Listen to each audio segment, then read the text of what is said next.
Wow, Bicollline was so amazing. It is the biggest LARP in French-speaking Canada. French-speaking Canada, Sonia? Yeah. Do you even speak French? Sure. Alright, say something. Bonjour. Je m'appelle Sonia et j'ai une baguette. Baguette.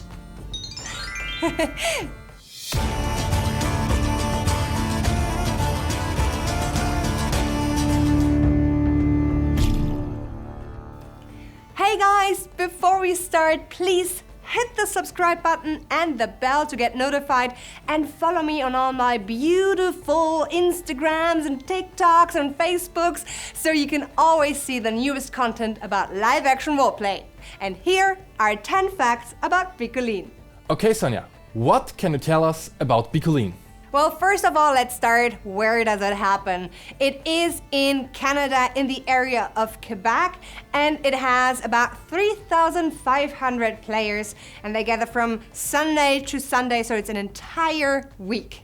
Alright, that's a lot of players. What kind of location can house that many people? What does it look like? Well, it's extraordinary. You can't believe it until you've seen it, because I don't think there's anything like this anywhere else in the world. The campground has more than 220 beautiful buildings, and most of them have been built by local players in the now 25 years of Bicolline's existence, and you can literally see anything there. You'll see medieval inspired houses and Nordic longhouses and dwarfen huts and gypsy caravans and these small crooked cottages and huge powerful towers and mosques and churches and little balconies and palisades. It's unbelievable. Is this one coherent town, or are there many small villages? Yeah, basically there are two main villages, and you can go from one to the other in probably 15 minutes.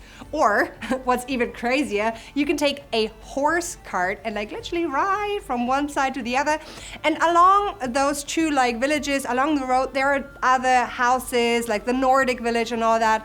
And it's crazy because everything is in-game. That road I just talked about, in the night, is breathtaking, because it all lights up with lights. It's electric lights, but you can't see that it's electric lights, and it looks literally like you're back in medieval times. And everything there is in-game. You can't, you won't see trash like that. Even the trash gets picked up by skaven rats and put on carts, and then they throw it away. It's just crazy. Anything you see pretty much that is blue and yellow or has a seahorse on it is official and is by the game masters or the officials of Bicolline. So you won't see anything like how we do have that in Germany. We have game masters with white t-shirts and game master saying it on the shirt. You won't see that there. Everything you see is blue and yellow and medieval clothes, and you just know by those colors that is official. All right. That sounds kind of amazing, because I didn't expect to be that much of an immersion there, because what I heard from Bicolline is that the setting and the roleplay is not that big over there. They're mostly outgame, yeah. or is that false? Well, what it's is it not completely false. It's not completely false. There is less roleplay than what you're used to, at least from what we see in Germany. But it's totally fine, because there are a lot of players that just want to be there and want to be in costume and just want to enjoy the atmosphere, But you do have intense roleplay if you want to. You can visit the Japanese quarters, and you can do some funny games with Northmen, or you can even do a heated game of Troll Ball. And at night, then there's a little bit of a festival feeling as well. You have the LARP balance out with festival feeling. So you would have bands on stage, and you can dance to their music and you can always do something. But if you want to actually have an immersive feeling, you have to look for your roleplay, and you have to know that it's in French. So you can go into almost a strategic roleplay. There are different rounds and there are different hierarchies. And you can, for example, try to earn some solar, that's the in-game currency there. And you can fight your way up in the world's hierarchy, and it's basically as with any kind of live action roleplay event. You are responsible for your own experience, and you can go there and just have fun in a medieval setting and just enjoy the view and not roleplay at all. Or you can go completely immersed, but then it's easier if you speak French. Or you go with the Voyage North, which I have done. That's a travel group, and you go with them, and then you have access to English roleplay as well. All right. What I'm interested in is, what is the fighting like? Because Canadian fighting, I suppose, is very different to what we are used to in Germany, isn't it? Absolutely. I'm completely honest, I had to get used to it. Because, like when we go to Conquest, for example, you always say, play slow, play very role-playing, like, and then you fight, and then you get, hit and stuff. That's not the case at all. So the style that they have at Bicolline in Germany would be looked at as not okay. But once you accept that it's just different, it's not worse, it's not better, it's just different, it's a different setting, different rules, then it's really amazing and you can get completely into it. And boy, it was so much fun. It is intense. Like, hits on the head are, for example, allowed. Stabbing is allowed, and it's fast. It's like tuk tuk tuk, tap tap tap, and then you're out, So the rules are simple. Like, if you get hit on your arm, then you lose that arm. You have to go down, pick up the sword with the other hand, and then go back into fighting. If you get hit on a leg, and I'm not gonna do that now, but imagine me going on one knee, you get knee-legged, and then you can still fight from that position, but you're not allowed to move anymore. There are healers. It's rare because it costs a lot of in-game money to become a healer. So you not just play a healer because you kind of want to, but you have to actually earn your way to be a healer. And then they have little kind of sand timers, and they would touch you. And while the sand time is going, they turn it around, and while that is going, that's how long you need to stay in that position. And once it's over, then you can go and continue fighting. Or, of course, if you get hit on the torso, or if you get hit on top of your head, then you're instantly dead. It's not like in Germany, you're not dead right away. You can respawn, and you simply walk a couple of 100 meters or so, it's not that close, and you go to a respawn point, you tap it with your sword, with your weapon, and then you can re-enter. So it's more like walking. And the cool thing is, most battles are capture the flag kind of games, so you always have a goal, and there's always a clear winner of the battle. You enter the combat area with a blue or a yellow ribbon, so you know which side you're on, and you have a clear target, like taking a fort, for example, or making sure that your battle clock is going to run for the longest. And then in the end, you know exactly if you have won or if you have lost. All right. You mentioned in-game currencies, so I assume there are merchants there. What can you tell us about them? Well, you can't pay with in-game money for the merchants, but there are actual shops and booths, so you can get food there. For example, you need to try poutine. That's the local dish. It's, how can I explain that? It's French fries and cheese curds and gravy sauce. And it's super delicious, and it's like the food there. And of course you can find anything pretty much there. If you look for a weapon, you can find it there, or armor, or like necklaces, anything you want to buy, you kind of find it there. All right, so now apart from the in-game content, what are things like, I don't know, sanitary facilities, all the things you need to stay fresh and clean? Stuff? Yeah, what is it like? Okay, so basically it's a very eco-friendly campground.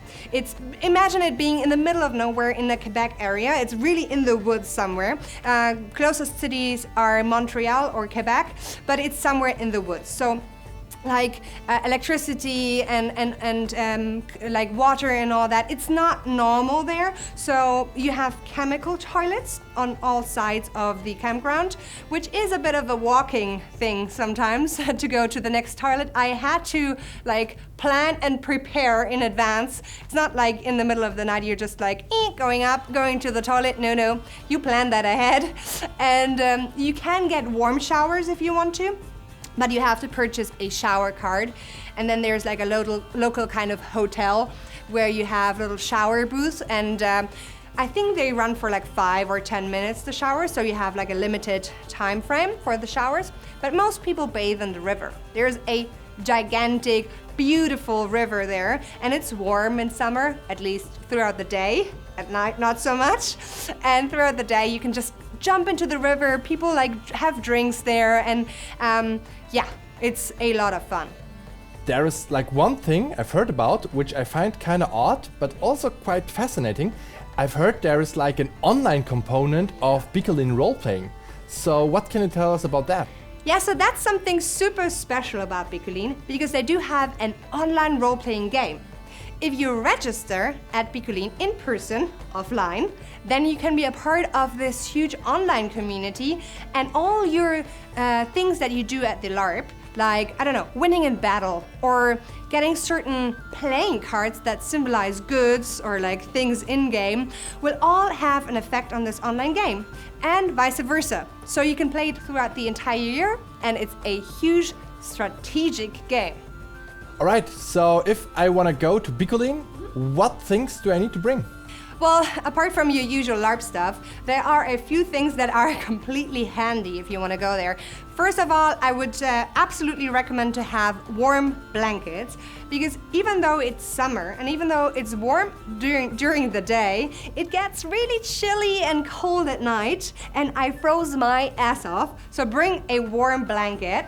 Then second, you want to shower either in the river or in the warm showers, but you do have to bring biodegradable shampoo, because this is an eco-friendly surrounding. And that also leads us to the third thing. You need to bring a cup. Yep. Bicolline is plastic free, which is awesome. So you need to bring your own cup. So if you go to the tavern and want to have a beer or, I don't know, something alcohol free, then you need to bring your cup and get it refilled. Now, the other thing, because of the river that flows through, I would absolutely recommend to get mosquito repellent, because I got this huge bite and my entire leg was one huge hump. And apart from that, I think what is really handy is to get some cash, because not all shops accept credit cards, so you need to bring some Canadian dollars. All right, so if I want to go, how much do I pay for it? Well, that depends. It varies if you go for 2 days, so you can go for a weekend, or you can go for 5 days, or the entire 7 days, which I did. And of course, it also depends when you buy the tickets. If you want to stay for the entire week, then the entrance will be at around 300 Canadian dollars. For those of you who have only euro, that's about 210 euro. And there are extra fees if you want to rent a medieval tent, or if you want to have food included, or need a shuttle from the airport. It can get pretty expensive once you get all those extra services. Okay, so how about the international aspect of the game? Do I need to speak French, or do the people also speak English over there? Yeah, so first of all, a shout out to the Quebecois, because they are awesome people. And yes, they speak French, but they do switch to English, especially if you ask politely, because I think it's just a matter of respect in a country that isn't English natively speaking, to not assume that anybody speaks English. But they switch and they're fluent in their English, so it's super nice and they're so welcoming. So don't worry about that. And if you don't live in Canada but want to visit Bicolline, there is a amazing way and a super comfortable way to do that. Just do it like I did. Just sign up for the Voyage North, and then you will be a part of a huge and wonderful travel group with players literally from all around the world. And they are also the reason why this video is possible, because they brought me to Bicolline and gave me the entire Voyage North experience. What is crazy about them is that they provide you with anything you need. They will set up like a tent for you and beds for you. They will help you with the whole language barrier. We had a workshop on fighting because, I mean, the fighting styles are different. They give you role-playing groups, so you find access to the local plot. They have yummy, delicious food, at least twice a day. And they just give you this like kind of safe haven. In the end, you will feel like you have like 50 new friends. I partied with people from like Australia and Norway and the US, and it's just awesome to go into battles even with a huge group behind you, you know, like you have people next to you that fight on your side, and they were super easy with exploring Bicolline on your own. Like if you want to go completely by yourself and not want to be a part of all the group activities, then go and explore it by yourself. So in my experience, the price of going with the Voyage North and the price of going by yourself if you're from a different country pretty much equals out, because in the Voyage North experience you have the full like week-long ticket included. You get a shuttle from the airport to Bicolline and back, and you even have like a Facebook group. So in all the month of your preparation for your adventure, you have people to talk to, and yeah, you can literally ask them anything. By the way, if you're interested in that, go check out thevoyagenorth.com and sign up and tell them that you're coming through Sonja's Adventures, and maybe you get a little bit of a bonus. I'm not telling too much. But there will be a complete video about the entire The Voyage North experience coming soon. So if it's not up there yet, like check out YouTube and see if it's already up there, or just visit thevoyagenorth.com. All right, so any final words about Bicolline? What is it like? What's your like conclusion? I mean, if you haven't seen it, you should go once in your life. Bicolline is a breathtaking event, and it is something that should be on your bucket list no matter where you live.